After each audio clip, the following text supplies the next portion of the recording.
옛날 기준으로 녹번역 주변은 되게 후진 동네였지만 녹번역 주변으로 완전히 다 둘러싸면서 아파트 단지가 들어왔거든요. 그랬더니 가격이 얼마가 나오는지 한번 보시라고요. 지금 심각한 상황이 예정되어 있어요. 전세 가격 상승이죠. 지금 서울 51주 거의 1년째 오르고 있거든요.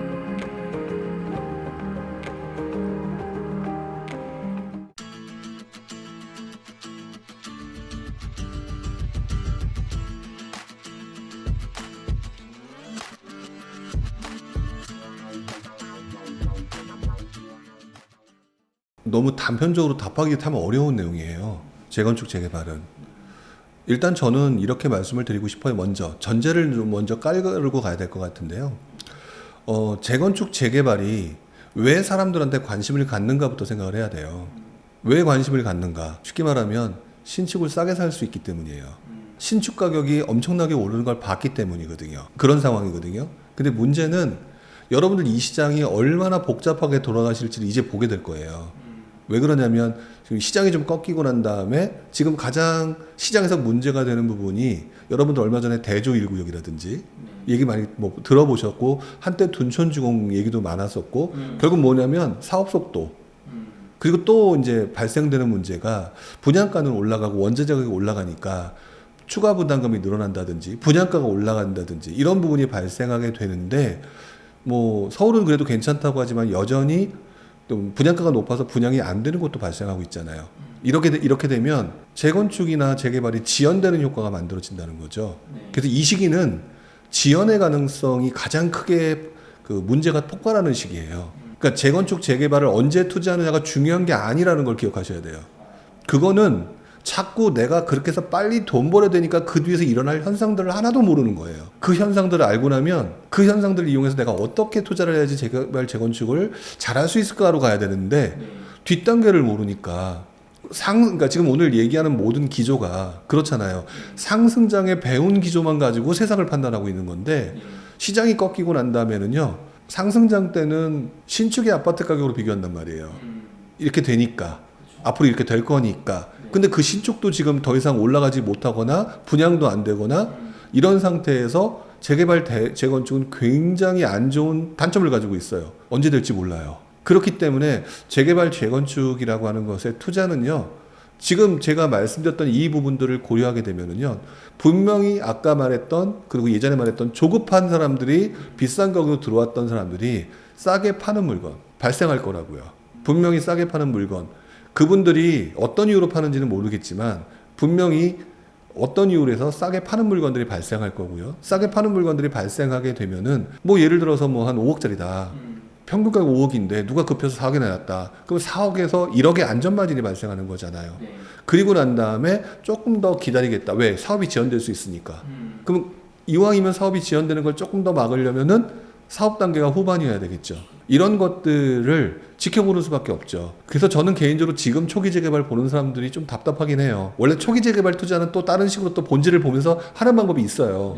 근데 일반적으로 신축을 들어가고자 하는 사람들이잖아요. 기본적으로 얼마 안 있다가. 그렇기 때문에 사업 속도. 일단 사업 단계가 굉장히 후반부에 접어들었고 그 다음에 사업 속도가 여전히 유지가 되고 있는 어떤 뭐라 그럴까 사업 단계 후반이라서 더 이상 물을 수 없는 이런 단계의 물건들이 여러 가지 이유로 인해서 뭐 예를 들어서 뭐 대조처럼 갑자기 멈췄다든지 뭐 조합장이 문제가 생겼다든지 뭐 내분이 일어났다 기타 등등 이런 것들이 있는 그런 것들 대상들이 분명히 그때 상황에 따라서 지연될까봐 물건을 매각하고 나가려는 사람들이 분명히 있을 거란 말이죠.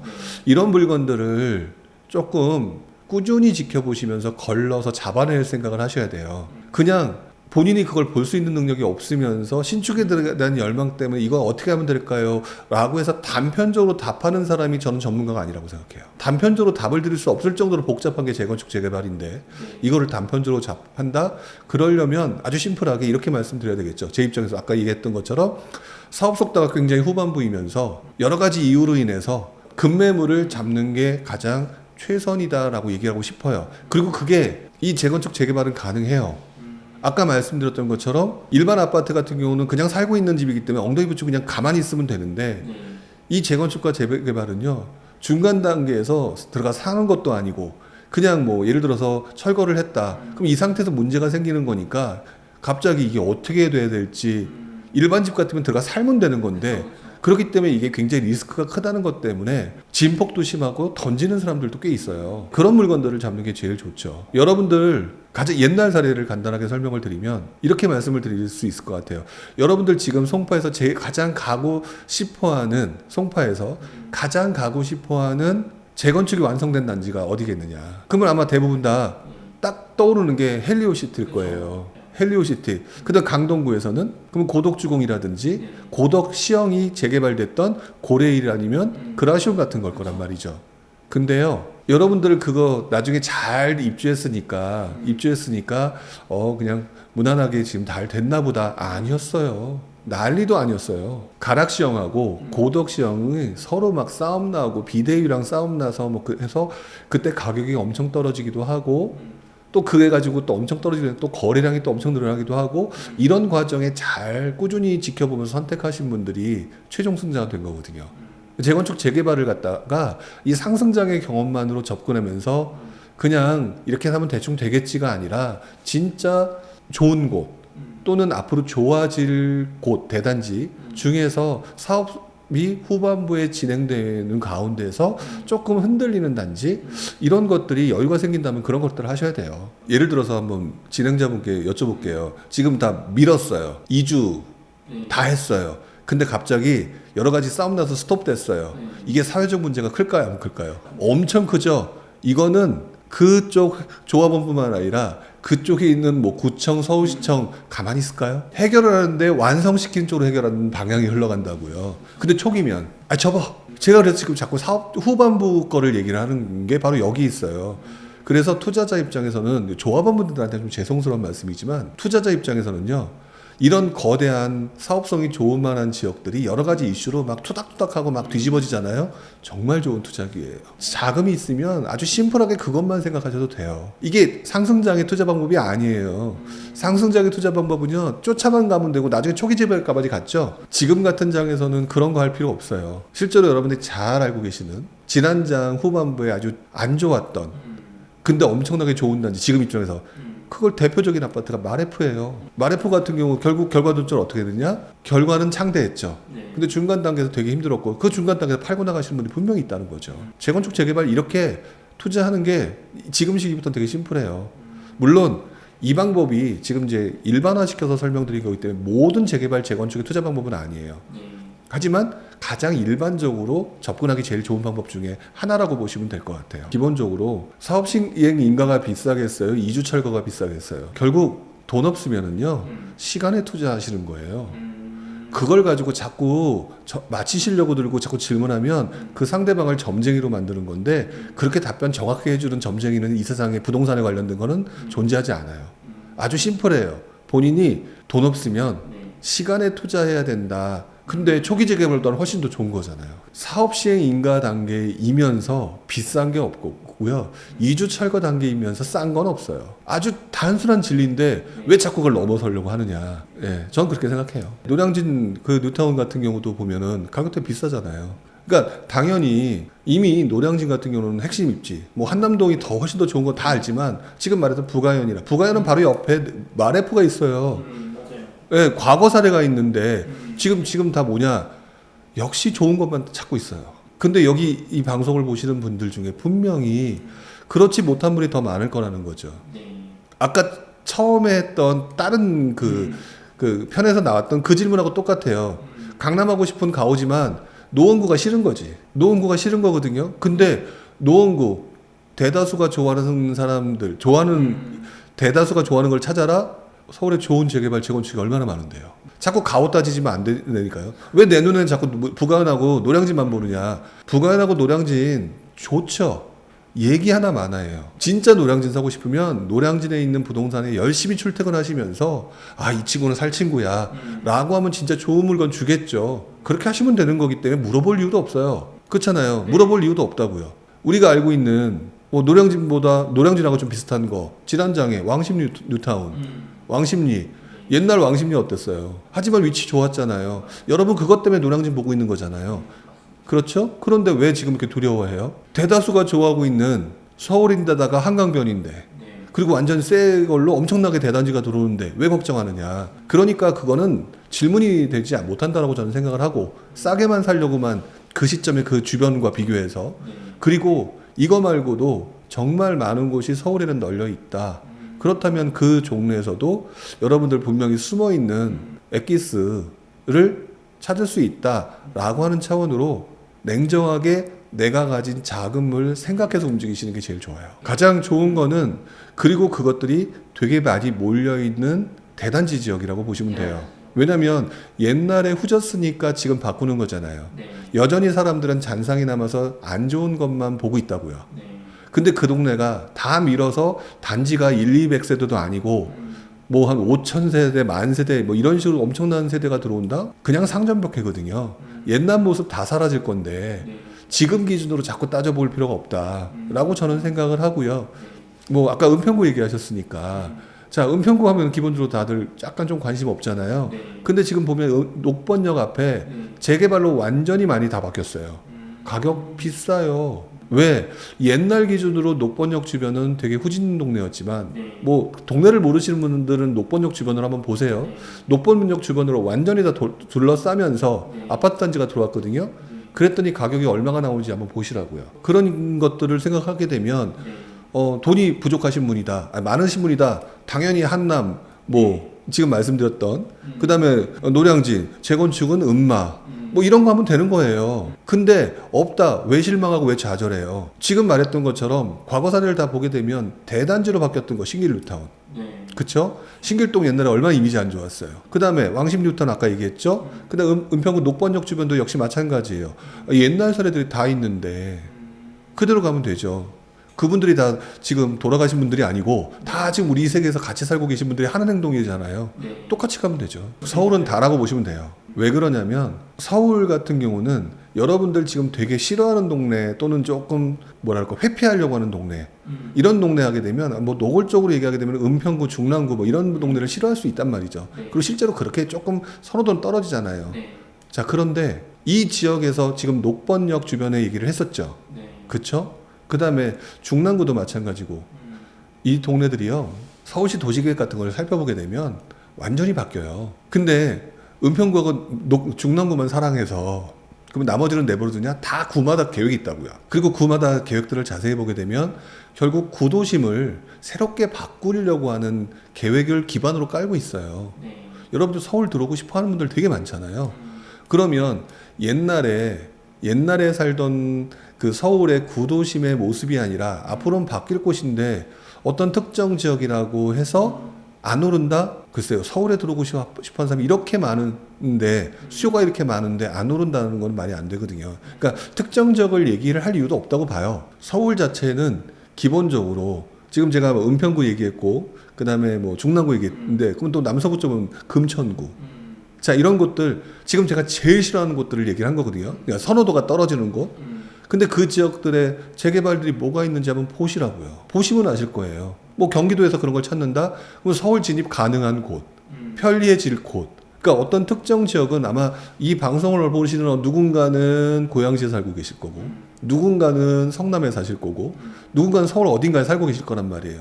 그렇기 때문에 특정 지역을 제가 얘기하는 순간 고양시에 사는 사람이 성남에 갈 수는 없는 거고 그렇기 때문에 제가 어떤 특정 지역을 언급하는 건 좀 아닌 것 같고 본인이 생각할 때 가장 기본적인 원리로 접근하면 될 것 같아요. 서울로 들어오실 거다. 고양시면 은평구로 들어오세요. 괜찮아요. 나쁜 거 없어요. 돈 많으면 당연히 노량진 뉴타운 가셔야죠. 그리고 반대로 동남 쪽에 계신 분들은 똑같은 방식으로 올라오시는 거예요. 그렇게 보시면 2,500만이 살고 있는 수도권에서는 모든 것이 투자처가 될 수가 있다. 아주 심플하게 생각하시면 되게 편안하게 투자하실 수 있을 것 같고 실거주 집을 마련하실 수 있을 거라고 생각이 들어요. 헛소리죠. 지금 추가 분담금이 많이 나오니까 재개발이 끝났다라고 얘기하는 거는 단세포적인 발상이에요. 말도 안 되는 소리죠. 왜냐하면 사람은 본능이라는 게 있어요. 새 집 살고 싶으세요? 헌집 살고 싶으세요? 새 집을 살고 싶어하는 수요는 거의 100%예요. 이 100% 수요의 본능이 있는데 그 본능을 노리는 투자자들, 그 본능을 노리는 사업자들이 없을까요? 방법을 만들어내려고 해서 지금 뭐 시기적으로 좀 안 좋은 시기가 있을 수는 있죠. 시기적으로 안 좋은 시기가 만들어지긴 하겠지만 안 좋은 시기가 만들어졌다고 해서 앞으로 미래가 이렇게 될 것이라고 예측 같은 거 하는 사람들 말 절대 믿지 마세요. 그분들 부자들 본 적 없고 잠깐 반짝했다가 나중에 다 틀려서 사라지고 네. 이런 분들 태반이니까 태반도 아니에요. 거의 90% 이상이에요. 그렇기 때문에 그분들 말 그런 식으로 말씀하시는 극단적인 거 얘기하시는 거 말은 듣지 말고요. 또 이제 그렇게 하면서 여러 가지 논리를 세울 수 있을지 몰라도 지금 말씀드렸던 것처럼 재건축 재개발 만약에 안 된다면 네. 뭐 폭망했다. 지방 중소도시가 그렇겠죠. 여전히 2,500만 원이 멀쩡하게 살아있는데 2,500만 원을 나눠먹게 하고 있는 지방 중소도시가 더 큰 문제지. 네. 서울 수도권에서 그 지금 말씀하신 그런 문제가 발생하려면 여러분들이 나이가 훨씬 더 들고 돌아가시고 난 다음일 수도 있는 거거든요. 그러니까 그 쓸데없는 그 논리에 비하게 자꾸 빠지시면 안 된다고 저는 생각이 들어요. 그리고 아까 말씀드렸던 본능. 그리고 더 얘기하게 되면 더 깊게 들어가야 되겠지만 분명히 지금 현재 추가 부담금 얘기 나오고 그렇게 해서 가격이 비싸니까 분양을 못 하는 거잖아요. 여기에 자연스럽게 공급이 부족해지고요. 뭐 못하니까 공급이 부족해지면서 나중에 집이 없어지면은요. 네. 구축 가격이 올라가면서 나중에 사업성이 높아져요. 물론 이건 너무 단축시켜서 설명을 드렸는데 시간이 걸리죠. 그동안 제가 봐온 바에 의하면 항상 그런 식으로 움직였어요. 그러니까 재개발 재건축이 무너진다가 아니라 재개발 재건축이 제대로 되지 않았을 때 다른 어떤 주택시장에 영향을 미치게 된다. 이것들을 먼저 생각하셔야 돼요. 역시 마찬가지인데 우리나라에서 뭐 한남더 힐에 사는 사람, 그걸 살 수 있는 사람 몇 명이나 될까요? 몇 명이 되지 않는 사람들의 논리를 왜 자꾸 부풀려서 얘기할까? 라고 저는 생각하는 입장이에요. 뭐 좋은 건 맞죠, 그렇죠? 좋은 거 되게 맞고 다 그런데 저는 그분들은 돈 걱정 없는 분들이에요. 왜 돈 걱정하시는 분들이 돈 걱정 없는 분들 걱정하시고 계신지 그냥 그들만의 리그라고요. 네. 그들만의 리그를 보면 지금 제가 볼 때 가장 문제가 뭐냐면 그들만의 리그를 보면서 우리가 지금 자꾸 꿈을 투영을 해요. 그들만의 리그가 뭐 돈을 몇십억을 주고 몇백억을 주고 살 수 있는 그런 거 그냥 팍팍 사는 사람들이 샀다고 해서 전고점을 찍고 신고가를 돌파했다고 해서 그 다음 사람은요 살 수 없어요. 그들만의 리그에서 움직이는 신고가가 나오는 것들은요 우리들의 파급을 미치는 게 아니거든요. 근데 그것들을 자꾸 지금 무슨 파급 효과가 미칠 것처럼 표현하는 사람이 되게 많아요. 안 그래요. 그래서 저는 아마도 이 중에 이 방송을 보시는 분 중에 상당수는 모르겠지만 일부 분명히 그런 거 살 수 있는 능력이 있는 분들이 있겠죠. 돈 걱정 안 하시는 분들은 말씀이 맞아요. 그냥 사두면 돼요. 왜? 시간이 올라가서 가격대는 움직일 것이고 원자재가 움직이기 때문에 올라갈 것이고 그렇게 되면 똑같은 뭐 한남더 힐이든 아니면 그 밖에 다른 청담동이든 무슨 아파트든 그 가격에 못 질 거니까 그 가격 이상으로 올라갈 거죠. 그분들 걱정을 왜 하느냐는 거죠. 그러니까 그분들은 그걸 사면 되는 거고 우리는 그 밑에서 움직여야죠. 그 밑에서 고민을 하고 그 밑에서 해야 되는데 돈이 없으니까 우리는 항상 싸게 사서 비싸게 파는 걸 생각하는 거고요. 뒤늦게 뒷북치고 달려오는 사람들한테 그 물건을 넘기고 또는 수익을 창출하고 보통 이렇게 하는 게 부동산 시장이거든요. 물론 자산 투자라는 모든 것의 모습의 하나일 거라고 생각을 하는데 이런 식으로 접근하면서 가는 게 제일 맞는 것 같아요. 그러니까 참 답답한 게 세상은요 고차 방정식이거든요. 세상을 1차 방정식으로 물어보는 사람들이 제일 답답하다고 생각해요. 지금 그렇게 답변을 하는 것도 1차 방정식의 답변이라고 생각해요. 왜 그러냐면 종부세가 풀리면 똘똘한 차이가 되는 거 아닙니까? 논리상으로는 100% 맞는 얘기예요. 근데 변수가요 또 있다고요. 가장 대표적으로 시장이 안 좋아요. 다주택자 풀까요 안 풀까요? 시장이 안 좋으면 집을 사가지고 전세 가격이 올라간다. 그럼 풀어주는 상황이 만들어지죠. 이게 변수거든요. 그래서 우리가 알고 있는 이 부동산 세계뿐만 아니라 일반 뭐 자산 투자 시장은요 1차 방정식이 아니라 여러 차수가 들어가 있는 고차 방정식이거든요.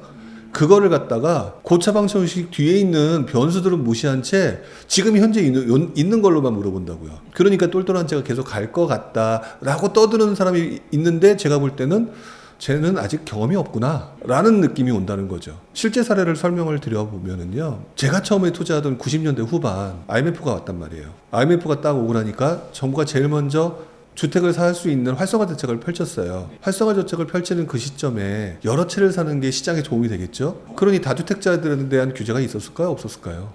없었어요. 없었다고요. 그래서 여러 채 사는 사람이 정말 많았어요. 그랬는데요 집값이 너무 많이 올라요. 그게 2002년이에요. 그러면서 대통령이 새로 이제 들어섰어요. 2003년에 새로운 대통령이 들어서면서 제일 먼저 한 게 다주택자 규제예요. 그러니까 다주택자가 규제가 없었다가 일반적인 세상에서 다주택자 규제가 일반적인 세상으로 바뀌었어요. 이랬더니 나타났던 현상이 뭔지 아세요? 바로 똘똘한 한 채였어요. 근데 이걸 또 고스란히 접목을 시키게 되면 2014년도에 정부가 모든 규제를 완화하고 이전부터 조금씩 했지만 그러면서 집값이 오르기 시작했죠. 대통령이 새로 등장했어요. 2016년, 17년에 등장을 하면서 이번 대통령이 보니까 집값이 너무 많이 오르네. 다주택자 규제했잖아요. 종부세 부과하고 그쵸? 그러니까 그때 또 뭐가 만들어졌어요? 똘똘한 한 채가 만들어졌죠. 그쵸? 그러면 중간에 똘똘한 한 채가 만들어졌다가 사라지는 구간이 있었을 거 아니에요. 네. 지금 제가 말씀드렸던 구간 사이에서 그때 너무 시장이 안 좋으니까 다 풀었어요.